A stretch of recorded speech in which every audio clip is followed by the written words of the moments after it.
Welcome back to another episode of Motogp Mac, and today we're going to talk about the upcoming Grand Prix in Qatar this weekend.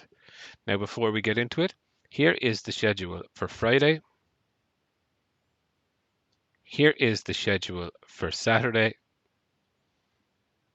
And here is the schedule for Sunday. Now, if we remember the last time that we were in Qatar for the race, Enea Bastianini took his first race win on the Gresini Ducati. Pecco Bagnaia and Jorge Martin came together at turn one, completely Pecco's fault, and ended up in the gravel trap. Let's just hope that doesn't happen again this weekend. Now, it is squeaky bum time in the title, in the championship. Who is going to come out as a victor? I think this one could be a real turning point in it. Jorge Martin is very strong at this circuit, but if you do look at it, so is Enea Bastianini, and I think he could be the thorn this weekend in Jorge Martin's side.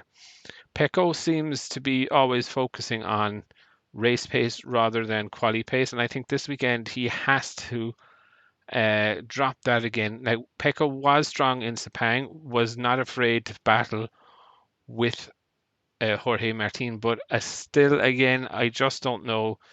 In the sprint race, could Jorge Martin take points off him, and would Pecco come back in the main race?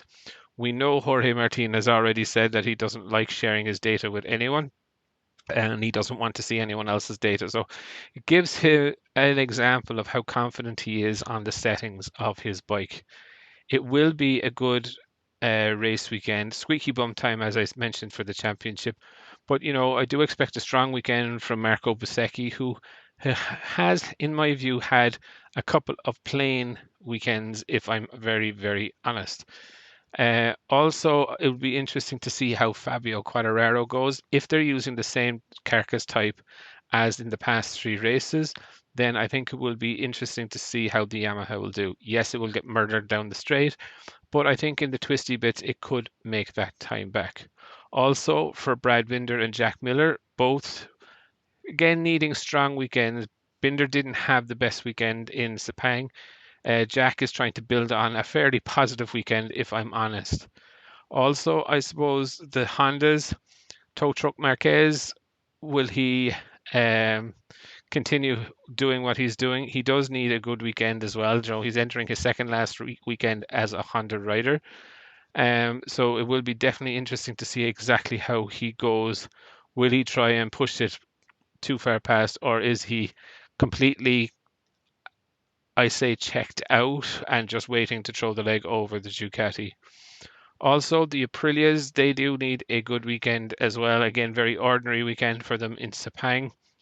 Kind of expecting it with the heat, etc. But I think they need to turn up the dial now in Qatar and get going. As I mentioned, Qatar is one of those weird racetracks as well. They practice during the day. So qualifying and that will be during the day, but they will be racing at night. So it'll be a little bit sketchy, when it comes to nighttime races. A slight bit of dew comes down onto the racetrack, just a small bit of moisture, and you can lose the front and tuck the front very, very easy. So while it'll be a really good race, I reckon it's also going to be one where the title contenders need to be aggressive, but they also need to play it safe, not take too many risks, because literally either of them, one of them in either race took the front, and it's a whole different championship.